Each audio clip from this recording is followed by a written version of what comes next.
thing to point out. All right, so let's look at this first question. What did you underline? Oh, here we go. What did you underline? I hope you underlined the radius of the bicycle tire. It was not slipping, so that means it's moved the linear distance. Why do I know it's a linear distance in meters? How many radians? What are we looking for? Well, we're looking for theta. Get my red back again. We're looking for theta. Does it rotate? Now, how interesting. They gave us a linear information, and they wanted, isn't this just about changing the linear information, the distance to the radians? Who remembers that equation? To get radians, what do you do with the linear distance to get radians? Yeah, to get the new stuff, all you do is take the old stuff distance, divide by r. So this is really very simple, isn't it? It is, let's say it moved the distance of 0.27 meters. The r was 0.33 meters, and the answer turns out to be in radians. So let's get out our calculator and pull out my, so anybody do the division? What's that? 0.82 what? Radians, right, radians. You can write rad if you're a little lazy, radians. Okay, next question. How many degrees does it go? So now we have to take the radians we got, same problem. How many degrees? What do you know from math class? What formula did you have from math class that'll give you the degrees? So what did your teacher say? So you have this many radians. What is that? 0.82 radians, and we simply want them. So what do you do, Miss Samut? Yeah, you could say, well, I know that 180 degrees, make a factor, right? Pi rad, that cancels out. So make a strict, just, oops, not equals, it should be times. And then you convert it. So what does that come out to be? Did you get 47 degrees? Right, 47 degrees? Okay, 47 degrees. So now you just do what you do in math class. You take the radians and convert it by saying 180 degrees equals pi radians. That's your conversion factor. So you just do 0.82 times 180 divided by 3.14. I think that's pi. Yeah, this one. A flat disk rotates. That should be a pi. It doesn't look much like a pi, but it's a pi. What is that? That's your theta. Right? That's your theta. That's your number of radians. And this is your t. What is the angular velocity? Isn't that omega? Who remembers what the omega equals? Delta something over delta something. Omega, which is angular or rotational velocity. Yes. Beautiful. So, there's no conversions needed. Nice to give me radians. I like that. Divided by the seconds, 12 seconds that is. And you should get, straightforward, I guess this turns out to be 0.39 radians per second, girls. Strict, just plug in problem. It rotates 15 pi radians in 12 seconds, so 15 times 3.14. Oh, I'm sorry, my bad, thank you. 1 point, thank you, good catch. So 1.5 times 3.14 divided by 12. All right, can we move on? Is that, so you get 0.39. What are the units? We mentioned the units? Radians per second. The rotational or angular velocity. Yeah. Oh, great question. Acceleration. Yeah, just like meters per second squared. Great question. All right, let's see what the next one is. An electric train travels around a circular track. 0.3. There's my R. Rotates an arc. A linear distance. There's my D. What is the angular velocity? What's the easiest way to do this? Are we going to convert everything? No. Yeah, let's just go to the old stuff and then convert only at the end. It's so much smarter to do the conversion at the end. So let's just go the V. V equals D over T, the old stuff. And then just go convert at the end. Delta D over delta T. So that's 0.96 meters in 4 seconds. And that velocity turns out to be, so what is that? Is that 0.24 meters per second? Now, what's our way to convert the old stuff to the new stuff?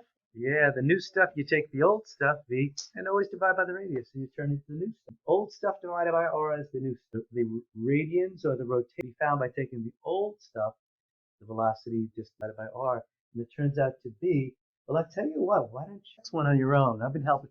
You should be on a roll here now. Let's see if we can do this. Underline all the information.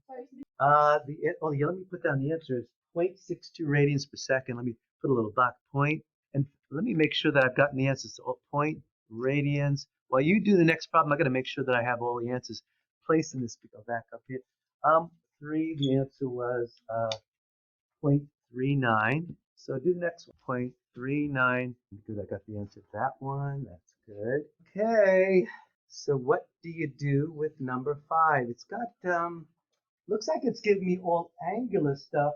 Oh, great. And it's asking for angular acceleration. No issues here. Straightforward plugin. Could someone give me the plugin? What would that be? Alpha, which is angular acceleration or rotational acceleration, equals delta something over delta. Right, it's just like the analog of the acceleration equation. So this is pretty easy. The change, if you go from 0 to 0.25, then the change is a positive 10.25 radians per second. That's the change. That's a positive change. And the time is 1.2 seconds. And then it turns out to be, I think maybe it was Julia asked, what are the units for angular acceleration? That would be, of course, radians per 0.21 radians. Getting the hang of it? All right, let's try this one. Another one where they give you all the angular stuff. Beautiful. They give you angular information. They want an angular solution plugin, right?